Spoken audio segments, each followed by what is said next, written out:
Pemuda ini benar-benar jenius. Dia bahkan memanfaatkan beberapa pipa PVC sederhana.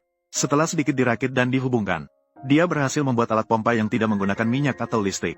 Hanya setelah melihat hasil akhirnya, saya menyadari siapa sebenarnya ahli tersembunyi di masyarakat. Terlihat pemuda itu pertama-tama mengambil sebatang pipa PVC dengan diameter yang lebih besar. Setelah mengukur panjang yang dibutuhkan yaitu 40 cm, dia memotongnya menjadi dua bagian. Kemudian dia menggunakan obor untuk membakar dan memanaskan salah satu ujung pipa. Dengan cara ini, dia bisa memasukkan pipa dengan diameter yang sama ke dalamnya, sehingga dapat memperlebar mulut pipa. Selanjutnya, dia mengoleskan lem secukupnya di bagian sambungan pipa. Dengan cara ini, kedua ujung pipa akan tertutup, sedangkan lubang kecil yang dibiarkan di atas adalah untuk memasang fitting. Kemudian, dia memasukkan sepotong pipa kecil ke dalam fitting tersebut, agar nantinya dapat terhubung dengan pipa lainnya. Setelah selesai mengolah, pemuda itu akan melanjutkan untuk membuat beberapa aksesori sambungan pipa. Dia mengambil sebuah fitting 3 arah dan sebuah keran air. Sekarang, dia melepas sambungan keran air. Dia juga menggunakan obor untuk memanaskan setengahnya. Dalam keadaan panas, dia segera memasang fitting 3 arah, dan kemudian memasang kembali keran air tersebut. Segala sesuatunya sudah siap. Maka selanjutnya, tinggal mengikuti semua aksesori pipa yang terlihat di atas meja. Lakukan penyambungan langkah demi langkah. Prosesnya tergolong cukup sederhana. Percaya teman-teman yang memiliki keterampilan praktis pasti bisa memahaminya. Tentu saja, perlu diperhatikan bahwa setiap titik sambungan harus diberi lem dengan baik, untuk mencegah kebocoran saat digunakan nanti.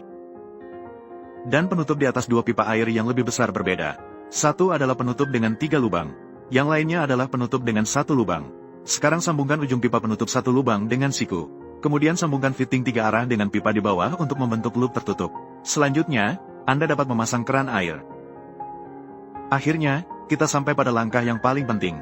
Pemuda itu melepas penutup kecil di atas 3 lubang, dan membuat lubang kecil di tengah penutup. Kemudian mengambil katup ventil sepeda dan memasangnya. Apa sebenarnya fungsi dari ini? Apakah ada yang tahu? Silakan tulis di kolom komentar. Biar penulis juga menambah wawasan. Dengan ini, seluruh proses pembuatan bisa dianggap selesai. Jadi, apakah benar ini bisa menyedot air tanpa minyak dan listrik?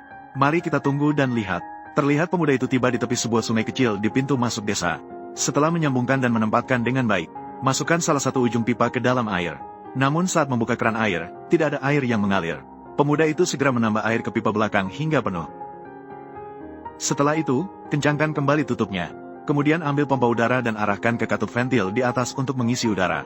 Ketika tekanan di dalam pipa mencapai tingkat tertentu, saat Anda membuka keran air lagi, momen ajaib benar-benar terjadi. Sebuah aliran air menyembur keluar. Dan itu terus-menerus. Ini menunjukkan bahwa air telah berhasil disedot ke atas. Saya benar-benar harus mengagumi pemuda itu. Betapa luar biasa ide dan keterampilan yang hebat. Jadi, tentang alat penyedot air seperti ini, apakah Anda tahu prinsipnya? Anda bisa menuliskan pemikiran Anda di kolom komentar. Mari kita diskusikan bersama.